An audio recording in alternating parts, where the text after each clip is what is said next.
Baik, Bismillahirrahmanirrahim. Assalamualaikum warahmatullahi wabarakatuh. Pada kesempatan hari ini kita kembali dengan kegiatan program mahasiswa unggul bersama Kinta Marsyanda dari Stikes RSPAD Gatot Subroto, Jakarta. Waktu dan tempat dipersilakan. Oke, terima kasih Kak Randy atas waktunya. Di sini, Assalamualaikum warahmatullahi wabarakatuh. Selamat siang semuanya. Semoga dalam keadaan happy and healthy. Di sini aku Cinta Marsyanda akan sharing mengenai materi hiperemesis gravidarum.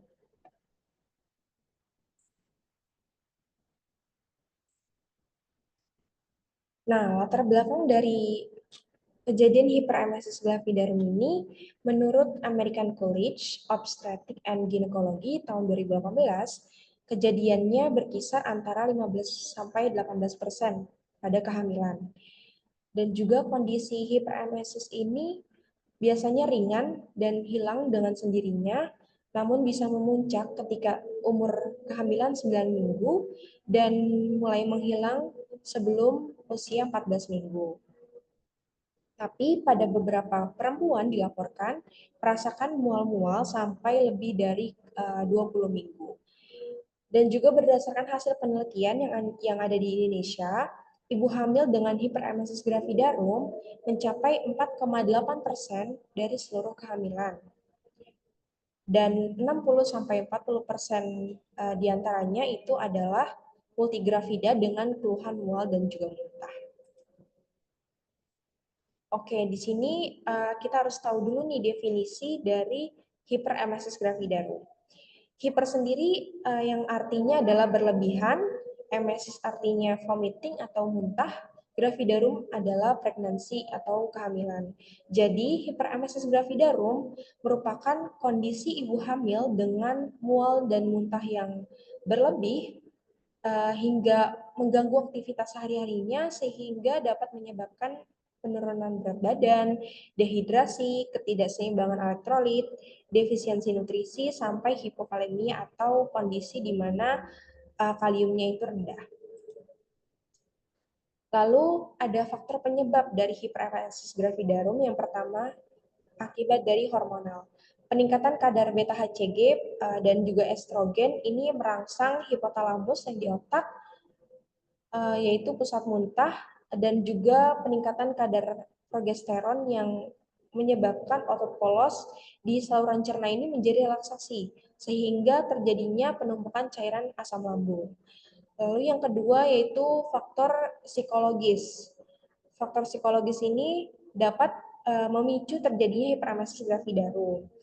Lalu defisiensi nutrisi, di mana ibu hamil mengalami kekurangan vitamin B1, B6, dan juga protein. Faktor lainnya bisa karena ada masalah pada sistem ginjal, hati, jantung, dan juga otak. Faktor risiko dari kejadian hiperemesis gravidarum, yang pertama primigravida. Pada ibu hamil dengan kehamilan primigravida atau kehamilan pertama itu biasanya mengalami adaptasi terhadap tubuhnya dengan hormon-hormon yang dihasilkan. Maka oleh karena itu pemicu dari kejadian hiperemesis gravidarum itu lebih besar pada primigravida. Nah, yang kedua yaitu hamil ganda, yang dimana asupan nutrisinya itu diserap oleh dua janin. Makanya hiperemesis ini memicu sekali pada kehamilan ganda atau kehamilan gambari. Yang ketiga itu melahidatidosa, yang dimana kehamilan anggur. Yang terakhir faktor psikologis, diantaranya depresi, LDR dari suami, karena tidak ada dukungan, kemudian takut terhadap kehamilan, dan juga persalinan, yang akhirnya menyebabkan terjadinya hiperemesis gravidarum. Lalu di sini ada perjalanan penyakit, yang dimana rata-rata mulai gejalanya itu pada usia 5-6 minggu dan puncak gejalanya di 9 minggu. Bisa bertahan kejadian ini 16-20 minggu. Dan juga di beberapa kasus pada trimester 3 itu bisa menetap mual muntahnya ini. Tapi kejadiannya hanya 15-20% dan sampai persalinan hanya 5%. Nah, di sini ada tanda dan juga gejala dari hiperemesis gravidarum berdasarkan grade atau tingkatannya. Yang pertama, di grade 1 itu menimbulkan tanda-tanda gejala yang diantaranya muntah terus-menerus, kemudian lemah, nafsu makannya berkurang, BB-nya menurun, adanya nyeri epigastrium atau nyeri tekan ulu hati, kemudian muntah pertama itu keluarnya makanan, dilanjut dengan lendir, kemudian sedikit empudu, dan kemudian hanya lendir, cairan empedu, dan terakhir mengeluarkan darah. Kemudian nadi juga meningkat sekitar 100 kali per menit, tekanan darah sistol menurun, turgor kulitnya berkurang, lidahnya kering, mata cekung. Kemudian di tanda dan gejala hiperemesis grade 2 itu lemah dan apatis, turgor kulitnya lebih berkurang, lidah kering dan kotor, nadi kecil dan cepat, suhunya naik, mata sedikit ikterus atau kekuningan, BB-nya turun, mata cekung, tekanan darah rendah, hemokonsentrasi, oliguri, dan mengalami konstipasi. Lalu di hiperemesis grade 3, keadaan umumnya sakit berat. Kesadarannya mulai menurun nih, dari apatis menjadi somnolen sampai hingga koma, kemudian nadi kecil dan cepat, suhunya meningkat, tekanan darah turun, muntahnya sudah mulai berkurang ataupun berhenti, lalu kulitnya ikterus dan juga cyanosis. Nah, beberapa komplikasi yang dapat terjadi pada kejadian hiperemesis gravidarum diantaranya mengalami dehidrasi berat, ikterik, takikardi, suhu meningkat, alkalosis, yaitu darah yang mengandung banyak basa, karena penurunan asam di tubuh, kemudian kelaparan, gangguan emosional yang berhubungan dengan kehamilan maupun hubungan pada keluarga, kemudian bisa juga menarik diri karena depresi. Tata laksana pada kejadian hiperemesis gravidarum ini yang pertama yaitu perubahan pola diet, yang dimana dianjurkan untuk makan sedikit tapi dengan sering. Kemudian hindari pencetus makanannya yang terlalu asam, terlalu pedas, kopi, dan juga makan makanan yang berminyak.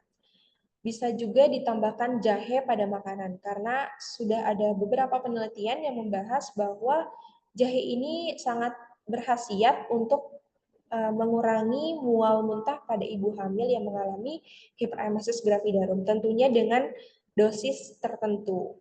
Kemudian obat anti mual seperti vitamin B6 sebanyak 10-25 mg tiap 6-8 jam per hari. Lalu bisa juga menggunakan aromaterapi lemon, lavender, dan lain-lain. Ini tergantung dengan kondisi atau riwayat si ibunya, apakah ibu hamil tersebut mempunyai alergi terhadap aromaterapi tersebut atau tidak. Jadi ini harus di anamnesa terlebih dahulu apakah ibu tersebut mempunyai alergi dari aromaterapi lemon atau yang lainnya. Kemudian apabila dehidrasi, maka berikan infus cairan RL sebagai pengganti melalui IV atau infus, kemudian berikan vitamin dan juga mineral, dan lalu lakukan rujukan jika kondisinya itu memburuk. Selanjutnya ada beberapa diet untuk hiperemesis. Yang pertama, diet hiperemesis yang satu itu adalah untuk hiperemesis dengan gejala berat. Makanannya itu terdiri dari roti kering, singkong bakar ataupun rebus, ubi bakar rebus, kemudian buah-buahan, dan cairan ini tidak diberikan bersamaan dengan makanan. Namun ada jeda waktunya 1 sampai 2 jam sesudah pemberian makanan. Karena pada diet satu ini zat gizi yang terkandung di dalamnya itu kurang, jadi tidak diberikan dalam waktu lama.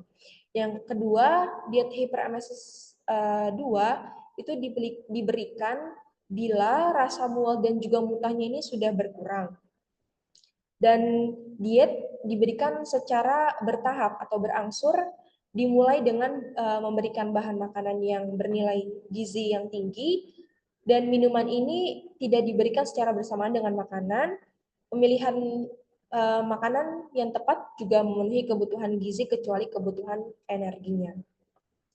Yang terakhir, diet hiperemesis 3 itu diberikan kepada pasien hiperemesis gravidarum grade 1 atau tingkat 1 atau dengan kategori ringan. Diet ini diberikan sesuai dengan kesanggupan pasiennya, dan minum juga boleh diberikan bersamaan dengan makanan. Pada diet ini mencukupi kebutuhan energi dan juga semua zat gizi. Nah, di sini kita akan bahas contoh satu kasus tentang hiperemesis gravidarum. Seorang perempuan umur 25 tahun dengan G1P0A0 hamil 8 minggu datang ke IGD Ponet dengan keluhan mual sejak tadi pagi. Hasil anamnesis, mual dirasakan sepanjang hari. Adanya muntah, badan lemas, tidak nafsu makan. Hasil pemeriksaan didapatkan tekanan darah 90/60, nadinya 120 kali per menit, pernafasannya 22 kali per menit, dan suhunya 37 derajat Celcius. Turgor kulit kembali setelah 3 detik, bibir kering, nyeri tekan ulu hati, positif, TFU-nya belum teraba, perdarahan pervaginam tidak ada, dan buatlah soal pada kasus tersebut. Di sini kita akan kaji satu-satu mulai dari subjek. Subjeknya yaitu seorang perempuan umur 25 tahun mengaku hamil pertama dengan usia kehamilan 8 minggu, mengeluh mual sepanjang hari, muntah, badan lemas, dan nafsu makan berkurang. Data objektifnya yaitu keadaan umumnya lemah, kesadarannya komposmentis, tekanan darah 90/60, MHG, nadi 120 kali per menit, pernafasan 22 kali per menit, dengan suhu 37 derajat Celcius, turgor kulit kembali setelah 3 detik, bibir kering, nyeri tekan ulu hati positif, TFU belum teraba, perdarahan pervaginam tidak ada, kotoran urin positif 3. Ini didapatkan dari berdasarkan cek laboratorium. Hb 10 gram per dl, leukositnya 5.000, trombonya 170.000, ureum 15, kreatinin 0,6, USG janin intrauterin sesuai dengan usia kehamilan 8 minggu. Dengan anamnesanya atau assessment-nya yaitu assessment diagnosis G1P0A0 hamil 8 minggu dengan hiperemesis gravidarum grade 2. Masalah yaitu muntah hebat pada hamil muda dan masalah potensialnya dehidrasi berat. Di sini grade 2 karena kondisi ibunya sudah ada nyeri tekan ulu hati, kemudian turgor kulitnya sudah kembali setelah 3 detik, bibir kering, tekanan darahnya menurun, kemudian nafsu makannya juga berkurang, maka di sini didapatkan diagnosis ibu dengan hiperemesis gravidarum grade 2. Untuk penata laksananya yang pertama menyampaikan hasil pemeriksaan bahwa ibu dalam kondisi mual muntah hebat. Kedua, melakukan koordinasi dengan dokter umum untuk pemberian terapi. Yang ketiga, memasang infus RL 20 tetes per menit untuk mengembalikan cairannya, kemudian atau untuk rehidrasi, kemudian memberikan terapi sesuai instruksi dokter, lalu memberikan ibu support mental, melakukan koordinasi dengan nutrisionis untuk pemberian diet. Untuk pemberian diet di sini karena dia mengalami hiperemesis gravidarum grade 2, jadi yang cocok itu adalah diet pemberian tipe 1 yang ada tipe 3, maaf. Dia hiperemesis tipe 3 karena masih dalam kategori ringan. Kemudian mengobservasi mual, muntah ibu dan merujuk ke rumah sakit bila kondisinya ini makin parah. Baik, terima kasih atas perhatiannya. Kurang lebihnya mohon maaf apabila ada salah kata. Terima kasih. Saya kembalikan kepada Kak Randy.